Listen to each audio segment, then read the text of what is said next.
বছরের মাঝখানে এসে আমি মোটামুটি বছরের শুরুটা কীভাবে করেছিলাম সেইটা আজ আমি তোমাদের সাথে শেয়ার করব।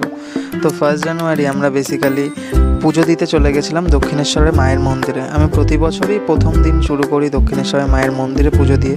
তো সেই মতোই এই বছরেও চলে গেছিলাম দক্ষিণেশ্বরের মায়ের মন্দিরে পুজো দিতে। সত্যি এতটা ভিড় ছিল, আমরা এক্সপেক্ট করিনি এত ভিড় হবে। অন্যবারের তুলনায় প্রচণ্ড বেশি ভিড় ছিল। আর তোমরা যারা যারা দক্ষিণেশ্বরের মায়ের মন্দিরে যাও ওই দিন, তোমরা তো সকলেই জানো যে বেশিরভাগ সবাই মানুষ প্রেফার করে যে মায়ের মন্দিরে পুজো দিয়ে বছরটা শুরু করার জন্য। সত্যি বছরটা সত্যিই খুব ভালো কাটে, আর দিনটা এত অসাধারণ কাটে মানে বলারই থাকে না। আর ভেতরে যেহেতু মোবাইল নিয়ে যেতে দেয় না, তো সেই জন্য ভেতরের কিছু ফুটেজটা আমরা নিতে পারিনি। বাট বাইরেই মোটামুটি পুজো দিয়ে ভিডিও টিডিও করে তারপর খাওয়া দাওয়া করে আমরা চলে এসেছি। বছরের মাঝখানে এসে আমি মোটামুটি বছরের শুরুটা কীভাবে করেছিলাম সেইটা আজ আমি তোমাদের সাথে শেয়ার করব। তো 1 জানুয়ারি আমরা বেসিক্যালি পুজো দিতে চলে গেছিলাম দক্ষিণেশ্বরের মায়ের মন্দিরে। আমি প্রতি বছরই প্রথম দিন শুরু করি দক্ষিণেশ্বরের মায়ের মন্দিরে পুজো দিয়ে। তো সেই মতোই এই বছরেও চলে গেছিলাম দক্ষিণেশ্বরের মায়ের মন্দিরে পুজো দিতে।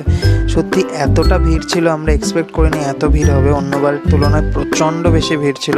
আর তোমরা যারা যারা দক্ষিণেশ্বরের মায়ের মন্দিরে যাও ওই দিন, তোমরা তো সকলেই জানো যে বেশিরভাগ সবাই মানুষ প্রেফার করে যে মায়ের মন্দিরে পুজো দিয়ে বছরটা শুরু করার জন্য।